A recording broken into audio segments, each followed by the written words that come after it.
नमस्कार दोस्तों, scary story in Hindi में आप सबका स्वागत है। आज की कहानी की तरफ बढ़ने से पहले चैनल को सब्सक्राइब कर लीजिए और अगर कहानी अच्छी लगती है तो प्लीज़ लाइक एंड कमेंट करना मत भूलिएगा। आज की कहानी ऐसी कहानी है जो कि बहुत ही डरावनी है और आई होप आप सबको पसंद ज़रूर आने वाली है। तो हम लेट नहीं करेंगे और कहानी की तरफ बढ़ेंगे। आज की कहानी 40 साल पुरानी है और ये वो दंपत्ति हैं दोनों और जिन्हें बोल सकते हैं कंजूसी की मिसाल। ये पूरे गांव के लोग जानते थे कि ये दोनों इतने कंजूस हैं कि भरपेट खाना भी नहीं खाते हैं। पता नहीं कैसे ये अपना गुजारा करते हैं, जबकि इनके पास पैसे की कोई कमी नहीं थी। इनके पास इतने खेत थे और बुजुर्गों की इतनी संपत्ति थी इनके पास कि जिसे ये दोनों हाथों से खर्च करे फिर भी ख़त्म ना हो। पर आखिर ये गरीबों की तरह रहते ही क्यों थे? इनका एक पुत्र था और जब वो छोटा था तो उसे स्कूल भी नहीं भेजा था इन्होंने, सिर्फ कंजूसी की वजह से। और किसी तरह उसकी पढ़ाई प्राइमरी स्कूल में जब तक हो पाई तो हो पाई।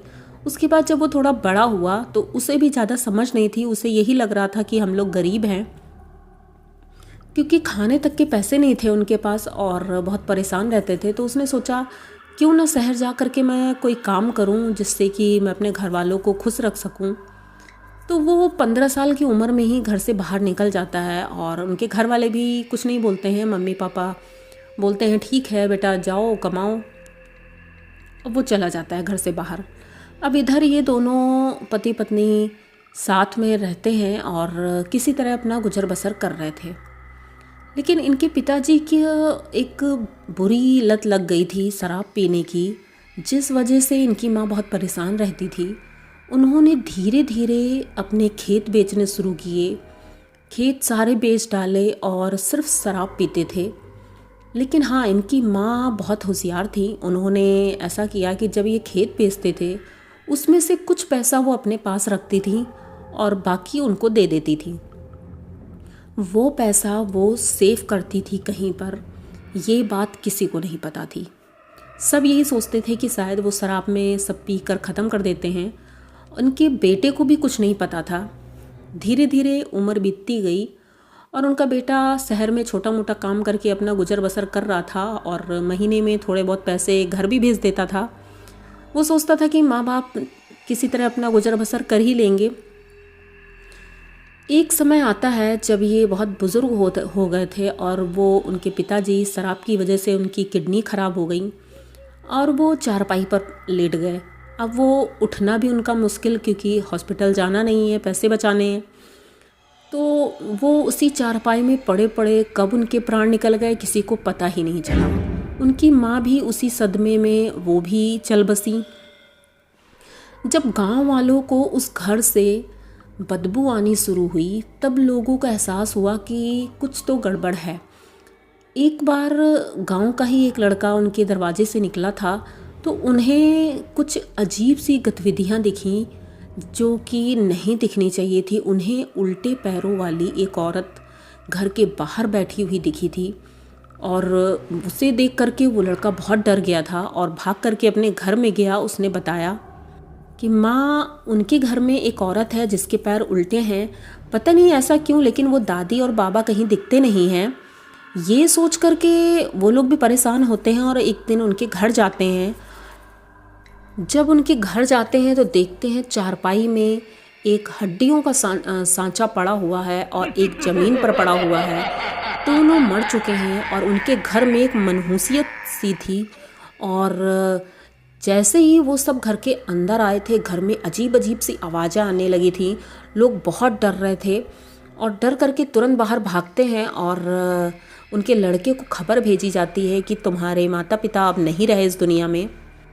जैसे ही उसको पता चलता है, उसका नाम किशोर था, किशोर जैसे ही गांव आता है तो उसे पता चलता है कि शायद बहुत टाइम हो गया है उनको मरे हुए। तो वो उनका क्रियाकर्म करता है और उसके बाद 13वीं तक के लिए वो रुक जाता है वहाँ पर।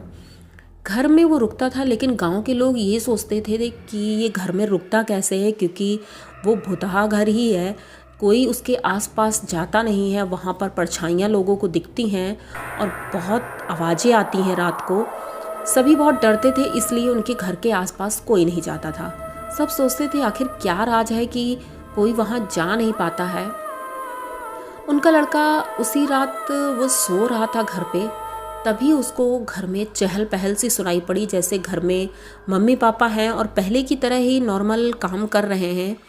वो उठ के पूरे घर में चेक करता है कि कहीं कोई चोर तो नहीं आ गया है, लेकिन देखता है वहाँ कोई नहीं था और जा कर के फिर सो जाता है।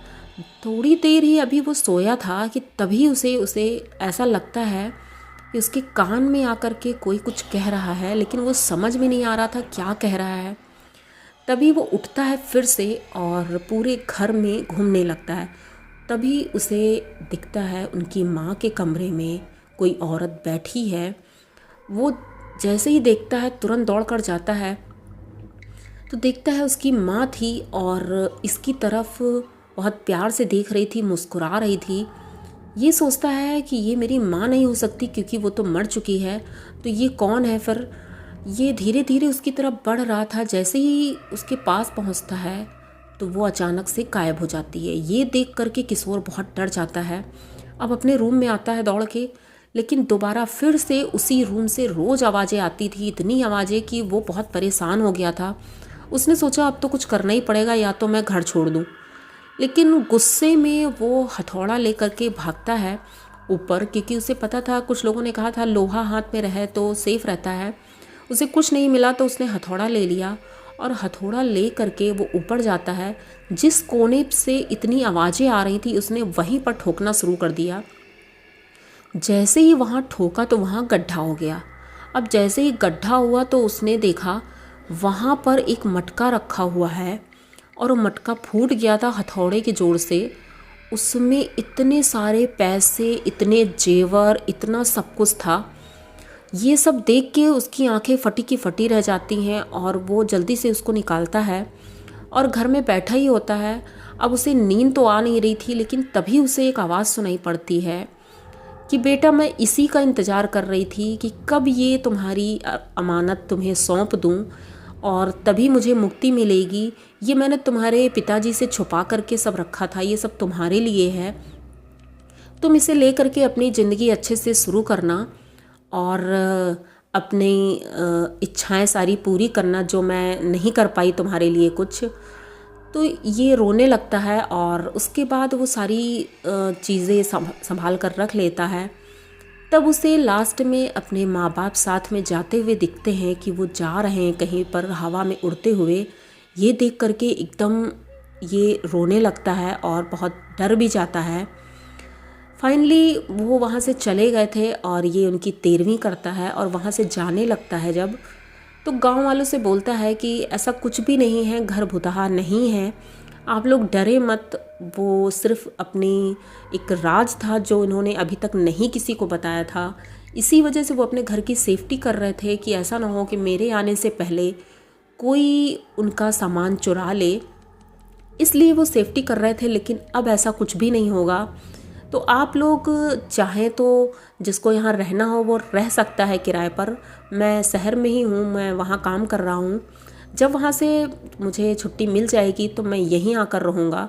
हाँ, कुछ सालों बाद किशोर फिर से उसी गांव में वापस आता है और उसी घर में रहता है और आज वो बहुत अच्छी ज़िंदगी जी रहा है। उसकी खुद की एक कंपनी है और उसी में वो जॉब करता है। उसकी शादी भी हो गई, बहुत लोगों को रोज़गार भी उसने दिया है। अपनी कंपनी में एक नौकर की भांति काम करता है क्योंकि बहुत मेहनती था। मालिक वाला बिल्कुल घमंड नहीं उसके अंदर, इतना पैसा होने के बाद भी, और लोगों की बहुत मदद करता है। तो उन्होंने अपनी ये कहानी हमारे साथ शेयर की। अगर आप लोगों को अच्छी लगी हो तो प्लीज़ चैनल को सब्सक्राइब करिए, लाइक कमेंट करिए, शेयर करिए और बने रहिए हमारे साथ। इसी तरह की नई और अनोखी कहानियाँ मैं लेकर आती रहती हूँ। तो मिलते हैं किसी नई कहानी में। Thank you.